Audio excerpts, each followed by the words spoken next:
നഷ്ടപ്പെട്ടു പോയതായിരിക്കുന്ന ഒരു വസ്തു നിങ്ങൾക്ക് തിരിച്ചു കിട്ടണമെന്ന് നിങ്ങൾ ആഗ്രഹിക്കുന്നുവോ? എത്ര കാലം മുമ്പ് നഷ്ടപ്പെട്ടതാണെങ്കിലും കുഴപ്പമില്ല, എത്ര കാലം മുമ്പ് നഷ്ടപ്പെട്ടതാണെങ്കിലും കുഴപ്പമില്ല, അത് നിങ്ങൾക്ക് തിരിച്ചു കിട്ടണമെന്ന് നിങ്ങൾ ആഗ്രഹിക്കുന്നുണ്ടോ? മഹാനായിരിക്കുന്ന ഇമാം നബ്ഹാനി റഹ്മത്തുള്ളാഹി അലൈഹി അദ്ദേഹത്തിന്റെ കിതാബുകൾ പറയുന്നുണ്ട്, അർദ്ധരാത്രി എഴുന്നേറ്റിരുന്നു കൊണ്ട് 2 റക്അത്ത് സുന്നത്ത് നമസ്കരിച്ചുകൊണ്ട് 1 മണിക്കൂർ നേരം യാ ഖാലിഖു യാ അല്ലാഹ് യാ ഖാലിഖു എന്നുള്ള ഇസ്മുണ്ടല്ലോ, ആ ഇസ്മിനെ നിങ്ങൾ 1 മണിക്കൂർ നേരം ഇരുന്നുകൊണ്ട് നിങ്ങൾ ചൊല്ലിക്കഴിഞ്ഞു കഴിഞ്ഞാൽ അതേ പ്രകാരം തന്നെ രാവിലെ എഴുന്നേറ്റുകൊണ്ട് 5000 തവണ നിങ്ങൾ ആ യാ ഖാലിഖു യാ അല്ലാഹ് എന്നുള്ള ഇസ്മ ചൊല്ലിയിട്ട്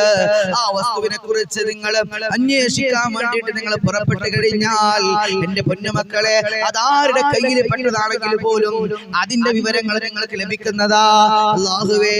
നഷ്ടപ്പെട്ടു പോയ ഒരുപാട് വസ്തുക്കൾ തിരിച്ചു കിട്ടാനുള്ള തൗഫീഖ്